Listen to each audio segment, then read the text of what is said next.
আমরা common error, কতগুলা সাধারণ ভুল যেটা আমাদের সমাজে ব্যাপকভাবে ছড়িয়ে আছে, তো এগুলি সম্পর্কে আমাদের বলা উচিত। এরপরে সংশোধন হবে কি হবে না সেটা তো আমরা জানি না, আল্লাহ ভালো জানেন। একটা হাদিস যে উযু করার পরে যদি কেউ এই দোয়া পরে আশহাদু আল্লা ইলাহা ইল্লাল্লাহু ওয়াহদাহু লা শারীকা লাহু লাহুল মুলকু ওয়া লাহুল হামদু ওয়া হুয়া আলা কুল্লি শাইইন কাদির, তাহলে তার জন্য বেহেশতের 8টা দরজা খুলে দেওয়া হবে। এটা দেশের একেবারে প্রথম শ্রেণীর বক্তা যারা, তাদের মুখে এই কথাগুলো আপনি খুলে দেখবেন, টিভিতে বলছে। আর একজন বলছে যে আসরের নামাজের পরে এই দোয়া পড়লে তার জন্য বেহেশতের 8টা দরজা খুলে দেওয়া হবে। এখন এই বিষয়টা আমরা একটু যাচ পড়তাল করে দেখব যে আসলে বিষয়টা কি। প্রথমে আসেন যে বেহেশত কিভাবে আল্লাহ সৃষ্টি করেছেন। আল্লাহ তাআলা কোরআন পাকে পরিষ্কার বর্ণনা করেছেন, অকুল্লু আমরে মোস্তাকের, এটা সূরা কামারের মধ্যে সম্ভবত একটা। প্রত্যেকটি কাজ স্থান তৈরি করে। তাহলে আল্লাহ তাআলা কুন ফায়াকুন বললে বেহেশত দোজখ সবই হইতে পারে, কিয়ামতও হইতে পারে, কিন্তু আল্লাহ তাআলা একটা সিস্টেমে এগুলা করেন। তো আল্লাহ বলেন প্রত্যেকটা কাজ অকুল্লু আমরেন মোস্তাকের, কর্তার জন্য স্থান তৈরি করে। তাহলে আল্লাহ জান্নাত এবং জাহান্নাম যে তৈরি করেন, এটা বান্দার আমল দ্বারা তৈরি হয়। এটা আল্লাহ তাআলা নিজে করে রাখেন নাই, যেমন এইখানে এটা গভর্নমেন্ট কোয়ার্টার করে রাখা হয়েছে, আপনারা এখানে যে কোনো সিট পাবে, এটা না। এটা প্রত্যেকটা মানুষের আমল দ্বারা এটা আল্লাহ করবেন। অকুল্লু আমরেম মোস্তাকের। তাহলে এখনও বুঝতে পারলেন যে বেহেশতটা এমনি এটা করা জিনিস না, এটা আমাদের আমল দ্বারা বেহেশত তৈরি করা হবে। কুল্লু আমরের মানে সকল কাজ। তো সকল কাজ হলো ভালো কাজেও করবে, মন্দ কাজেও করবে। তো ভালো কাজে জান্নাত তৈরি করবে, মন্দ কাজে দোজখ তৈরি করবে। কোরআন কিন্তু এই যে কোরআনের যে ইটা মানে টেক্সটটা, মানে মূল বক্তব্য, এটা দিয়েই কিন্তু আমরা তাফসীর বুঝতে পারেন। আপনারা তো আয়াতটা পড়ে হাদিসে ঢোকেন, কিন্তু আয়াতটা গভীরভাবে দেখেন। কুল্লু আমরেন বলতে সকল কাজ, তাহলে ভালো কাজে ভালো, মন্দ কাজে মন্দ, তাহলে এটা আপনি পেয়ে গেলেন এখান থেকেই। তাহলে ভালো কাজে আপনার জন্য ভালো স্থান তৈরি করবে, মন্দ কাজে আপনার জন্য মন্দ স্থান তৈরি করবে। জান্নাত এবং আমলনামা দুই কিরামন কাতিবিন, সম্মানিত লেখকরা লেখে ডান দিকে বাম দিকে, এবং এগুলি এরা দৈনিক দুবার আল্লাহর কাছে নিয়ে যায়, সকালে একবার আর বিকালে একবার। এবং সেগুলি আল্লাহ তাআলা তার আদেশে ওগুলি দিয়ে তার যে নাম ঠিকানা আছে, ওই নামে যে রেকর্ড করা জান্নাত, ওখানে তার জন্য নেকামল এবং বদামল, শাস্তি এবং নেয়ামত দুটোই তৈরি হয়। এভাবে বেহেশতটা তৈরি হচ্ছে। কুল্লু ইমরিন বিমা কাসাবা রাহিন, এটা সম্ভবত মুরসালাতে। প্রত্যেকটা মানুষ তার সে যা কাসাবাত, সে যা অর্জন করেছে, রাহিন, এটার সাথে সে দায়বদ্ধ।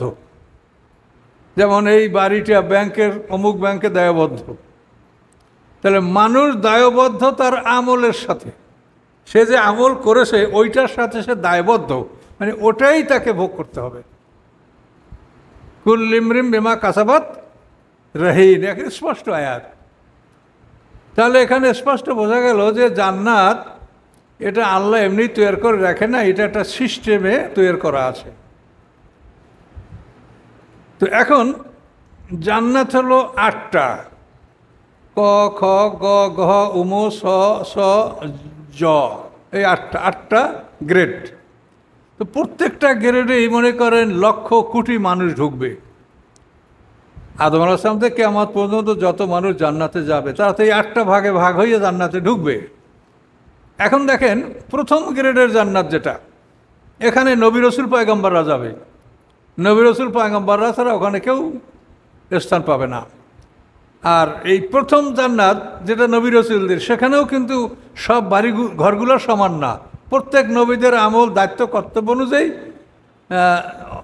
লিকুল্লিন দরাজাতে মিম্মা আমিলু, আল্লাহ বলছেন যে সকলের জন্য স্তর রয়েছে তাদের আমল অনুযায়ী। যেটা 1 নাম্বার, ওটার ওই নাম্বারের মধ্যে আবার স্তর আছে, সব নবীরা সমান না, তো বলাই আছে তিলকার রসুল ফাদ্দাল না বায়াজু মালা বায়াজ। তাহলে এখন 1 নম্বর জান্নাত হলো, এটা হলো নবী রসুলদের জন্য।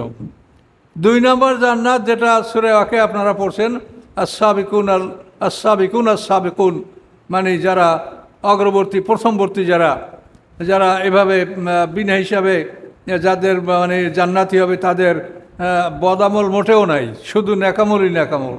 তো এরা মনে করেন যদি 2 নম্বরে চান্স পায়, তো সেখানেও তো আমাদের আশা করার কোনো ক্ষমতা নাই। এরপরে 3 নম্বর, যারা জেহাদ করেছে, শহীদ হয়েছে, যুদ্ধে অংশগ্রহণ করেছে যারা, তারা যে জান্নাতে যাবে সেটাই আমাদের স্থান হবে না। এরপরে আমল বিল মারুফ নাহি আনিল মুনকারের দায়িত্ব যারা পালন করছে, যেটা মূল কাজ আমাদের, কুনতুম খায়রা উম্মাতিন উখরিজাত লিন-নাস তা'মুরুনা বিল মারুফ ওয়া তানহাউনা আনিল মুনকার, এইটা যারা করেছে তারা যে জান্নাত পাবে সেটা আমরা জান্নাত পাবো না। তার কারণ আমরা তো আমর বিল মারুফ নাহি আনিল মুনকার করতে পারছি না। পারছি? যেখানে জেনার বিচার পাথর মেরে হত্যা করা, সেখানে লাইসেন্স দিয়া জেনার অনুমতি দেওয়া হচ্ছে। যেখানে সুদকে বলা হয়েছে যে সুদ বর্জন না করলে আল্লাহ এবং তার রসুলের বিরুদ্ধে তোমরা লড়াই করার জন্য প্রস্তুত হও, এবং হাসরের ময়দানে বলা হবে তোমরা লড়াই করবে না, অস্ত্র নামিয়ে আল্লাহ রসুলের সাথে লড়াই করো।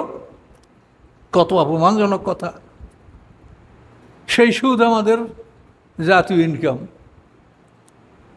যে শরাবকে আল্লাহ হারাম করেছে চূড়ান্তভাবে, লাইসেন্স দিয়ে সেই শরাব নেশার জিনিস বেচা কিনা হচ্ছে। তাহলে আমরা কি আমর বিল মারুফ নাহি আনিল মুনকার করতে পারি? আমরা লেবাস পোশাক পরি, বড় বড় ওয়াজ করি, 8টা দরজা খুলিয়ে দেবে বেহেশতের। তাহলে এখন আপনি বোঝেন যে এই যে দরজাগুলি 8টা, প্রত্যেকটা বেহেশতে 1 নম্বরে সবচাইতে কম লোক যাবে, নবী রসুল পয়গম্বর। 2 নম্বরে তার চাইতে একটু বেশি যাবে, 3 নম্বরে তার চাইতে বেশি যাবে। এরপর যত আপনি লাস্টের দিকে যাবেন, তখন ওগুলো এক একটাই কোটি কোটি লোক যাবে। কি সত্য কিনা? তো এখন এই গ্রেড যত নিম্ন হবে, তত সেই গ্রেডের লোক বেশি যাবে। বাজারে গেলে ইলিশ মাছ কয়জনে কেনে? কথা বুঝতে পারছেন? তো এখন এই জিনিসগুলো আপনার বোঝেন, এগুলো সব কোরআন থেকে আপনি পাচ্ছেন যে 8টা জান্নাতের এই গ্রেড দরাজাত, লিকুন দরাজাতে মিম্মা আমিলু, সকলের জন্য স্তর রয়েছে তাদের আমল অনুযায়ী। তো এখন এই কথাটার বাস্তবের সাথে আপনি মিলান, কোটি কোটি মানুষ এই যে দোয়াটা পড়লে জান্নাতের 8টা দরজা খুলে যাবে, এই দোয়াটা কি একজনে পড়ে? এটা তো কোটি কোটি মানুষ পড়ে। এই দোয়াটা আশহাদু আল্লা ইলাহা ইল্লাল্লাহু ওয়াহদাহু লা শারীকা লাহু, হ্যাঁ, লাহুল মুলকু ওয়া লাহুল হামদু আলা কুল্লি শাইইন কাদির, এটা কি একজনে পড়ে? কোটি কোটি মানুষ পড়ে। তাহলে কোটি কোটি মানুষের জন্য তো দরজা খুলে দেওয়া হবে। কারণ কোটি কোটি মানুষের জন্য যদি 8টা দরজা খুলে দেওয়া হয়, তাহলে সেখানে তো দ্বিতীয় কিয়ামত হয়ে যাবে। তার কারণ সবাই তো মনে করে যে আমি 1 নম্বরে যাব, 8টা খোলা, তো 8টা খোলা হলে তো আমি কেউ, আপনি 3 নম্বর 4, 5 নম্বরে যাইতে চাবেন, তো সেখান তো কিয়ামত শুরু হয়ে যাবে। তাহলে এই সমস্ত কথা বলা আলেমদের, এটা কোন বিবেকে তারা বলে, এটা আমি বুঝতে পারছি না।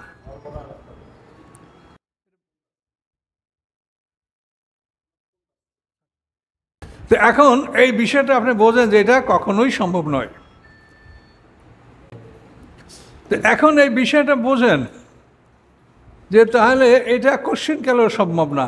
একটা রেলগাড়ি 10টা বগি, 1000 লোকের গাড়ি, এইখানে যদি আপনার বগির নাম্বার টিকিট না থাকে আর সিট নাম্বার না থাকে, তা আপনি যাইতে পারবেন? এই 1000 লোকের গাড়িতে আপনার বগির নাম্বার সিট নাম্বার না হলে আপনি যাইতে পারবেন না। যেখানে যাইবেন টিকিট দেখলেন না, এই বগি নিয়ে আপনি যান, অন্যদিকে যান, সব জায়গায় আপনি ধাক্কা খাবেন। তাহলে যেখানে কোটি কোটি মানুষের জন্য ঠিকানা, সেইখানে দরজা খুলে দেওয়া হবে, আপনারা যান, এ কি? এটা তামাশা? এটা কি সম্ভব বলেন তো? সে এরিয়া কি ছোটোখাটো? তো এই জন্য প্রত্যেকটা নামে যে রেকর্ড করা বেহেশত আছে, এবং আল্লাহ রসুলের হাদিস দেখেন কত সুন্দর। আল্লাহ রসুল বলেছেন যে ইন্না আহাদাকুম ইযা মাতা, তোমাদের কেউ যখন মৃত্যুবরণ করে, তখন সকাল সন্ধ্যায় তাকে তার ঠিকানা দেখানো হয়। যদি সে জান্নাতি হয় তবে জান্নাতের ঠিকানা দেখানো হয়, আর যদি জাহান্নামী হয় তবে জাহান্নামের ঠিকানা দেখানো হয়, এবং এইভাবে কিয়ামত পর্যন্ত তাকে দেখানো হবে, এবং তাকে বলা হবে যে হাসরের ময়দানে বিচারের পরে তোমাকে এই বাড়িতে পৌঁছিয়ে দেওয়া হবে। এটা আল্লাহ রসুলের হাদিস। তাহলে এখন দেখেন, এইটা যদি বলা হয় যে 8টা দরজা খুলে দেওয়া হবে, এটা কেমন একটা অদ্ভুত কথা। আপনার নাম থাকবে, ঠিকানা থাকবে, কোন নম্বরে 8টার কোনটা আপনার সিট হবে, কত নম্বর বাড়ি হবে, আপনাকে ফেরেশতারা সেখানে পৌঁছেই দেবে না। আপনাকে 8টা দরজা খুলে দেবে, আপনারা পিঠে পিঠে মারামারি করবেন। কাজে এই ধরনের কথা বলা, এটা ইসলামকে নিয়ে প্রহসন করা ছাড়া কিছু নয়। কাজে এই জন্য আমি অনুরোধ করব যে দেশের প্রথম শ্রেণীর আলেম ওলামা যারা, হিসাব কিতাব করে কথা আপনাদের বলা ভালো। একটু চিন্তা ভাবনা করে কথা বলবেন। হাদিস পাইছেন আর খুব সহজেই ওয়াজ করে ফেললেন, হাদিসদের ওয়াজ করা তো খুব সহজ, আর কোরআন নিয়ে গবেষণা করিয়া কথা বলা খুবই কঠিন। এটা আমাদের বহু পরিশ্রম হয়, কিন্তু আপনারা দেন ফতুয়া যে ওই অমুকের কথা শুনবেন না। আপনারাও গবেষণা করেন কোরআনের, তখন আপনারাও এটা বলবেন।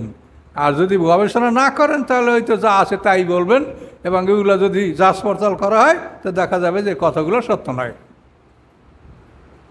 কাজে এখন বিষয়টা আপনারা বুঝতে পারছেন, প্রত্যেকটা জান্নাতে লক্ষ লক্ষ মানুষ প্রবেশ করবে। কারণ সেইখানে যদি আপনার যদি বগির নাম না থাকে, আপনার সিট বাড়ির নাম্বার না থাকে, তাহলে আপনি কি করে সেখানে যাবেন? এবং এইভাবে তো ফেরেশতারা বলা আছে না, ইন্নাল্লাযীনা ক্বালু রাব্বুনাল্লাহু সুম্মা ইসতাকামু তাতানাজ্জালু আলাইহিল মালায়েকাতু আল্লা তাখাফু ওয়া লা তাহজানু ওয়া আবশিরু বিল জান্নাতিল্লাতী কুনতুম তুআদুন নাহনু আউলিয়াউকুম ফিল হায়াতিদ দুনিয়া ওয়া ফিল আখিরাহ। যারা আল্লাহকে রব বলে স্বীকার করবে বা এই কথার উপরে যারা প্রতিষ্ঠিত থাকবে, তাদের জন্য সুসংবাদ। ফেরেশতারা বলে যে আমরা তোমাদের দুনিয়ায়ও সাথী, পরকালেও সাথী, এবং আমরা তোমাদেরকে সাহায্য করব, সর্বস্তরে তোমাদেরকে আমরা আশীর্বাদে সাহায্য করব।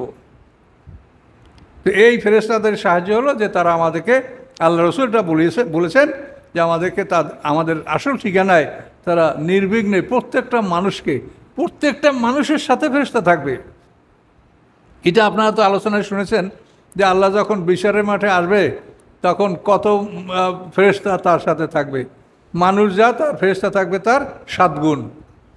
আবার এই বিচার শেষ হয়ে গেলে জাবানিয়া গ্রুপের ফেরেশতারা জাহান্নামের ডিউটি করবে, আর রেদওয়ান গ্রুপের ফেরেশতারা তারা জান্নাতের ডিউটি করবে। কাজে এই সমস্ত ফেরেশতারা সহযোগিতা করবে আমাদেরকে এবং আমাদেরকে জান্নাতের বাড়িতে পৌঁছিয়ে দেবে। কিন্তু 8টা ফেরেশতা খুলে দেওয়া হবে, এই কথাটা সম্পূর্ণ অবান্তর। কাজে আপনারা চিন্তা ভাবনা করে তারপর কথা বলেন, এটা আপনাদের জন্য ভালো এবং জাতির জন্য ভালো। আমা আলাইনা ইল্লাল বালাগ। আসসালামু আলাইকুম রহমতুল্লাহ।